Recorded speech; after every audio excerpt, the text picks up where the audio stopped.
এই ব্যক্তি যে না জেনে বেদাতি কাজ করলো, হাল ইউজারু আলা যালিকাল আমাল আমজা আন্না যালিকাল আমাল লা ইউকবাল মিনহু, এই যে আমলটি করলো বেদাত ভিত্তিক আমল, সম্মান করলো, বেদাতি হুজুরদের সম্মান দেখছেন,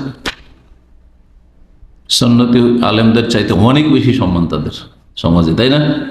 হলো যুগ যুগ ধরে এর আমলটির ওপর কি নেকি পাবে নাকি কবুল হবে না? আসসালামু আলাইকুম রহমতুল্লাহ বারাকাতুহু। সওয়াল নম্বর 65 নম্বর প্রশ্ন। প্রশ্নকারী প্রশ্ন করছেন যে হালিল্লাযী ইয়ারতাকিবু বিদআতান ওয়া হুয়া জাহিল আন্নাহা বিদআহ, যেই ব্যক্তি না জেনে বেদাতি কাজ করে, যে ব্যক্তি বেদাতি কাজ করে, বেদাতি আমল করে, আর সে জাহেল মানে অজ্ঞ, সেই বিষয়ে জানে না যে সেটা বেদাত। বেদাত জেনে যদি করে তাহলে তো সে বড় অপরাধী, কিন্তু এই বেচারা জানে না যে এটা বেদাত আর বেদাতি কাজ করছে। কেন জানে না সে? লিআন্নাহু লাম ইয়াসিলহুল হক, তার কাছে হক কথা বা সত্য কথা সুন্নাহ পৌঁছেনি, সুতরাং বেদাতে আছে। তাহলে বোঝা যায় যে কারো কাছে যদি হক পৌঁছে যায় তারপরে যদি না মানে আর বেদাত করে, তাহলে সে জাহেল না, সে জানার পরে মানছে না, সে অপরাধী, সে বড় অপরাধী।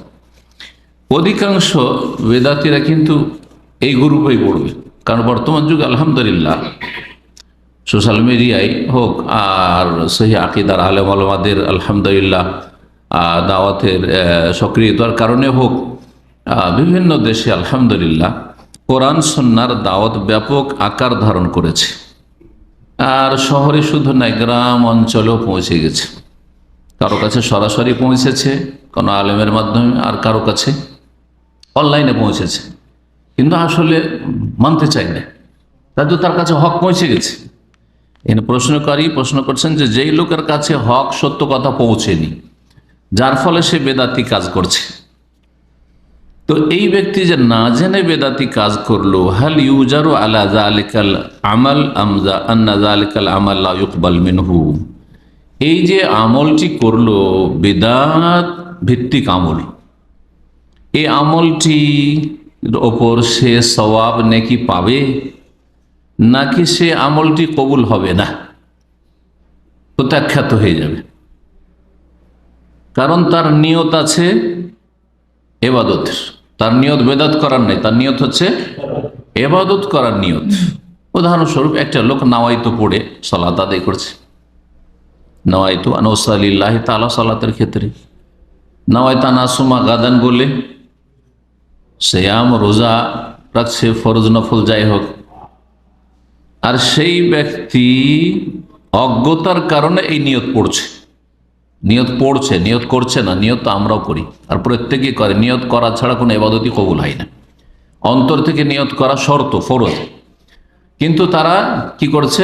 নিয়ত পড়ছে। এই যে নিয়ত পাঠ করছে উচ্চারণ করে, কিসের কারণে? অজ্ঞতার কারণে। উদাহরণ দিয়ে মাসলাটি বুঝে, জানে না যে নিয়ত পড়া বেদাত। কেন জানে না? তার কাছে নিয়ত করা যে শরীয়তের নেই এ কথাটা পৌঁছেনি। পরম্পরা এলাকার যেসব আলেম সমাজ থেকে শিখেছে, অথবা জনগণ মুরব্বী বাপ মা থেকে শিখেছে, দাদা দাদি থেকে শিখেছে, তারা নিয়ত পড়তো, সুতরাং তারাও নিয়ত পড়ে। এর বেশি অতিরিক্ত হক কথা তাদের কাছে পৌঁছে নাই। এই হচ্ছে প্রশ্ন, তাই না? কিন্তু যদি যেই লোক নাওয়াইতো পড়ে রোজা রাখছে, নাওয়াইতো পড়ে নামাজ পড়ছে, তার কাছে এ কথা পৌঁছে যায় যে নিয়ত পড়া বেদাত, নিয়ত পড়া বেদাত, কিন্তু বলছেন না ওইসব কথা মানি না, ওয়াহাবীদের কথা, উল্লাহ মাযহাবীদের কথা, তাহলে সেই ব্যক্তির ক্ষেত্রে কোনো সন্দেহ নেই যে তার আমল বাতিল। কারণ রাসূলুল্লাহ সাল্লাল্লাহু আলাইহি ওয়াসাল্লাম কি বলেছেন? মান আমিলা আমালান লাইসা আলাইহি আমরুনা ফাহুয়া রাদ্দুন, যেই ব্যক্তি এমন কোন আমল করলো যার ওপর আমার আদর্শ বা আমার নির্দেশ নেই, ওই রকম আমার আদর্শ নয়, ফাহুয়া রাদ্দুন, সেটা প্রত্যাখ্যাত। সে সেটা নিজে শুরু করুক, মান আহাদাসা ফি আমরিনা হাযা, অথবা অন্য কেউ শুরু করেছে, তার মুরব্বীরা, সে সেই আমলটি দেখা দেখি করলো। যেই ব্যক্তি জানার পরে মানল না, হ্যাঁ, অস্বীকার করলো, অবিশ্বাস করলো, তদন্ত করেও দেখলো না, একটু পড়াশোনা করেও দেখলো না, সে অন্ধ অনুকরণ করতে থাকলো। ওর বিষয়টি বললাম। কিন্তু এই লোক, এর কাছে হক কথা পৌঁছেইনি, কোনোদিন শোনেইনি যে নিয়াত পড়া বিদআত। তো এই লোক এই যে সালাত আদায় করলো নিয়ত পড়ে, সিয়াম রাখলো যুগ যুগ ধরে, এর আমলটির ওপর কি নেকি পাবে নাকি কবুল হবে না? নাকি কবুল হবে না, এই যে সওয়াল। আল জবাব, জবাবে শেখ সালেহুল ফাওজান হাফিজাহুল্লাহ তাআলা বলছেন, একবার ছোট্ট করে জবাব দিয়েছেন, লা ইউজারু আলা যালিকাল আমাল, এই যে আমলটি করলো এর ওপর কোনো আজর নেকি প্রতিদান পাবে না, নেকি পাবে না।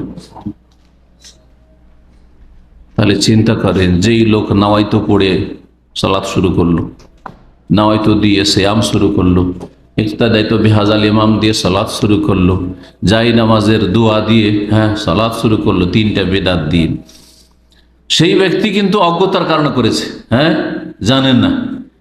তাহলে শেখ সালেহ কি বলছেন, এই লোক এই সওয়াব এই পাবে, এই সালাতের সওয়াব পাবে? পাবে না, নাকি পাবে না। কেন পাবে না?